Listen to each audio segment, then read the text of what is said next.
అవార్డులపై మంత్రి కందుల దుర్గేష్ కీలక ప్రకటన చేశారు. నంది అవార్డులు ఇచ్చేందుకు సీఎం చంద్రబాబు గ్రీన్ సిగ్నల్ ఇచ్చారని తెలిపారు. త్వరలోనే నంది అవార్డులు అందజేస్తామని స్పష్టం చేశారు. నంది నాటకోత్సవాలను కూడా నిర్వహిస్తామని చెప్పారు.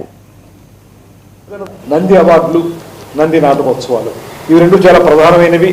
మనకి రాష్ట్ర విభజన తర్వాత వారు గద్దర్ అవార్డులను వారు పెట్టారు. మనకు నంది అవార్డులు అనే విధంగానే కంటిన్యూ చేస్తాం. అయితే ఈ నంది అవార్డుల్ని ఇవ్వడానికి అవసరమైనటువంటి కార్యాచరణ మీద ముఖ్యమంత్రి గారితో 2-3 సందర్భాల్లో మాట్లాడడం జరిగింది. ముఖ్యమంత్రి గారు కూడా సానుకూలంగా స్పందించారు.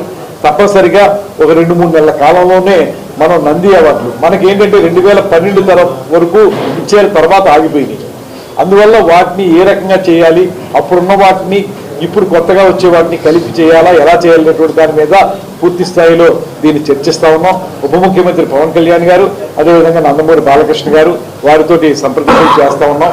అల్టిమేట్ గా త్వరలోనే 2-3 నెలల కాలంలో నంది అవార్డుల ఇవ్వడం కార్యక్రమం కానివ్వండి, అదేవిధంగా నంది నాటకోత్సవాలు మనకి నంది నాటకోత్సవాలు అనేవి చాలా ప్రాముఖ్యత సంతరించుకున్నవి. ఇక్కడ చాలా సందర్భాల్లో చేసాం. రాజమండ్రిలో కూడా మనం గతంలో చేసుకున్నాం. మురళీమోహన్ గారు ఎంపీగా ఉన్నప్పుడు అంతకుముందు కూడా మనం ఇక్కడ నంది నాటకోత్సవాలు చేసాం. దాన్ని ఈసారి ఆంధ్రప్రదేశ్లో చేయాలి, నంది నాటకోత్సవాలు మళ్ళీ చేయాలి. అది ఎక్కడనేటువంటి వెన్యూ ఇంకా డిసైడ్ అవ్వలేదు, కానీ అది ఎక్కడ చేయాలనేటువంటి దాని మీద కూడా ఒక నిర్ణయం తీసుకుని త్వరలోనే దాన్ని కూడా ముందుకు తీసుకెళ్తాం అనేటువంటి మాట. నంది అవార్డులు, నంది నాటకోత్సవాలు